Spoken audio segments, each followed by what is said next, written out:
Hello, and welcome to Monster Clash, the place where creatures come to die. Today we see a mage, an arcane spellcaster that learns through the practice of the art of magic, pulling on the magic weave to perform spells and rituals. Many have been responsible for great tragedies in the world, for the greater the mage, the greater become their dreams, and the greater the dreams, the greater the folly. Mages relied on books and knowledge previously scripted by others before them, and were entirely dependent on their spell books. But they could also channel their spells through foci like a staff, a wand, or any crystal.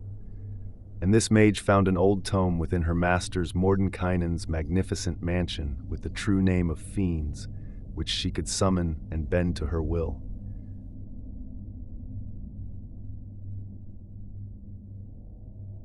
She is a humanoid of medium size, armor class of 15 with the mage armor spell, 40 hit points and a speed of 30 feet.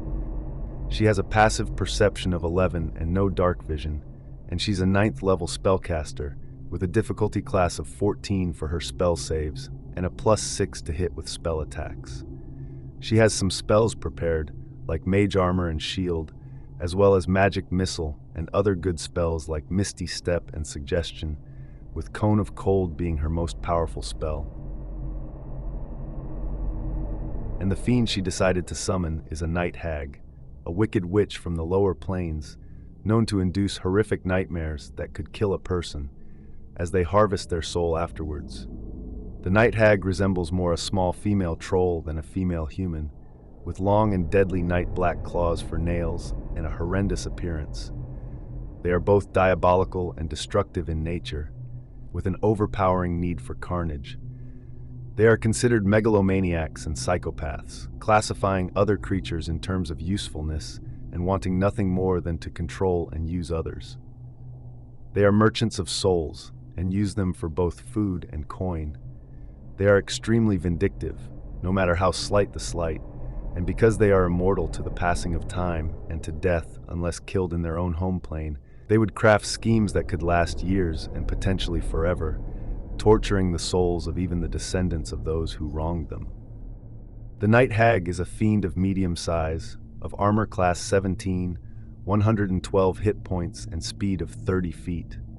She is resistant to cold and fire damage, as well as non-magical weapons that don't do bludgeoning damage or aren't covered in silver, and have a passive perception of 16, with dark vision of up to 120 feet away from them. They have the innate ability to cast some spells at will, and some spells only twice a day, requiring no material components, with her more combat-oriented spells being Magic Missile and Sleep. It makes only one attack per turn, can change shape into a humanoid, and can enter the ethereal plane, but only if inside the material plane, where she corrupts the dreams of others and inflicts her nightmare-haunting action, which she can use only once a day. But more importantly for the mage are the items the Night Hag carries: a lustrous black gem known as a heartstone, capable of curing illnesses and allowing the hag to enter the ethereal plane, as well as a bag made of human flesh, both items of very rare rarity, which the mage can use for her own experiments. As the mage reads from the tome, she utters the name of the Night Hag, which emerges from the shadows of the room, swirled in it, until her visage is completely materialized within this chamber. But the mage forgot important aspects to fiend summoning, such as protective circles and blood of a recently sacrificed humanoid, mistakes the Night Hag quickly notices. The mage has a 10 for initiative, the Night Hag an 18. Furiously, the hag lunges at the mage.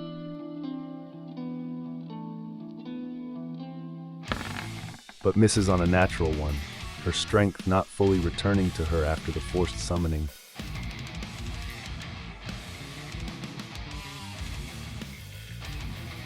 And the mage will try to use the suggestion spell on the hag, commanding her to hand over her magic items. A rookie mistake, for night hags are immune to the charmed condition, and creatures that can't be charmed are immune to the effects of the suggestion spell. The mage wastes 1 second level spell slot. For the hag's turn, she tried to cut the mage's flesh once more. But once more, her strength fails her. The mage will have to cast greater invisibility for defensive purposes, and change her strategy to try to transform the night hag into an ice statue with the Cone of Cold spell later on, since the items mean more than the hag's death. The hag will follow the invisible presence and try to cut the air in the hopes of hitting the mage, rolling twice for disadvantage, and a 21 will hit. The mage takes 13 points of slashing damage as the hag finally draws blood from the mage. Even though she cannot see her bleed, the feeling is unmistakable for a night hag. The mage makes a concentration check to keep the greater invisibility up, succeeding with an 11. She now needs to hurt the hag badly enough so she will die to the Cone of Cold specifically. So the mage will start firing magic missiles on the hag's body, upcasting it at 3rd level for 5 darts of 1d4 plus 1 force damage.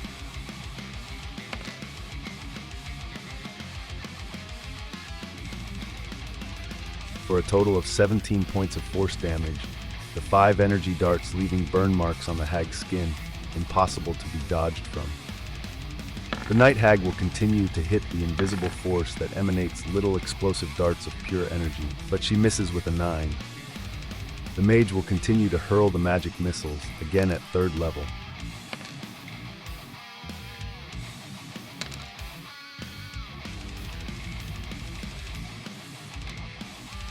For a total of 12 points of force damage. The hag attacks with disadvantage and misses with a 14. The mage will spend her last 3rd level spell slot to continue her spell cannonade.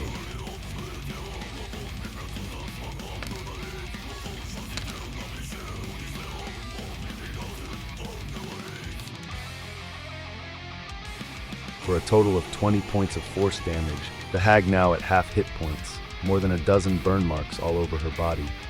The hag attacks with disadvantage again, and misses again, the invisible target making it too difficult for her to pace her attacks, as the hag is barraged by 15 magic missiles hitting her. And the mage has a long challenge ahead, and now that she is out of 3rd level spell slots, she will have to use a 4th level one, for a total of 6 magical darts. For a total of 18 points of force damage, pretty low. The hag attacks the air again, ravaging with frustration and anger.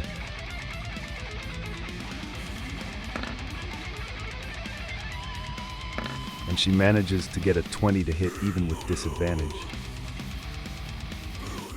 For 11 points of slashing damage.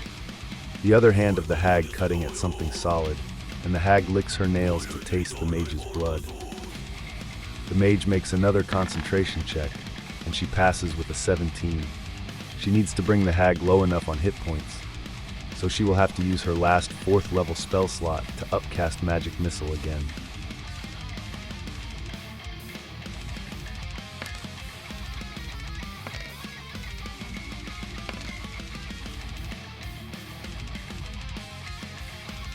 And another 6 darts hit the hag, causing 19 points of damage. The hag now damaged to a point of horrifying visage, and yet supernaturally resilient. She continues to stand, almost having fun trying to hit the invisible target now. She gets a 15 total, which is enough to hit the mage. But instead, the hag hits at an energy shield that blocks her attack against the mage.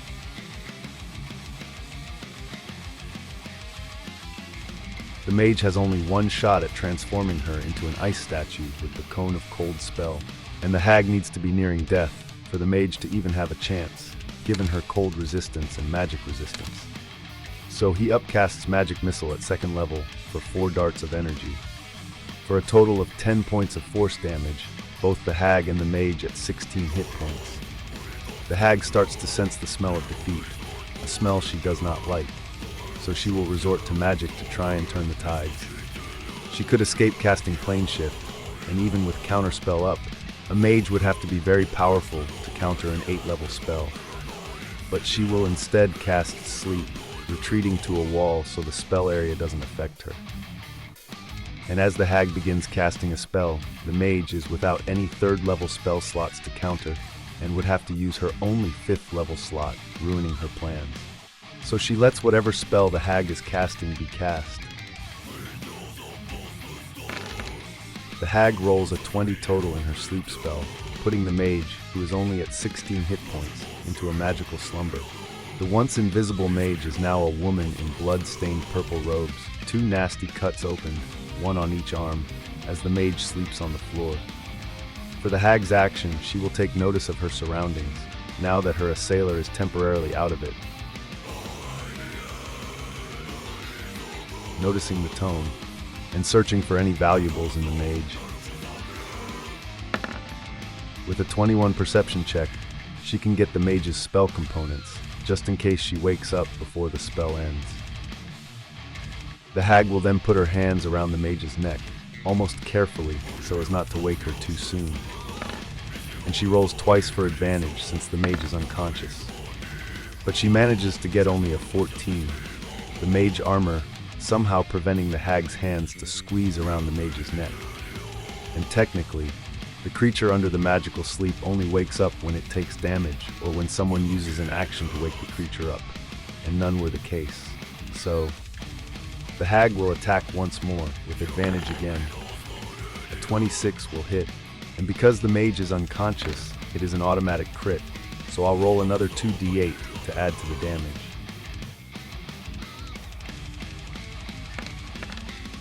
For a total of 20 damage, the hag thrusting her long and sharp nails into the mage's chest, using her supernatural strength to break through bone, and she rips the mage's heart out, who can barely have one last look at her killer as the sleep spell fades. But so does the light in her eyes, the night hag being the last thing she sees.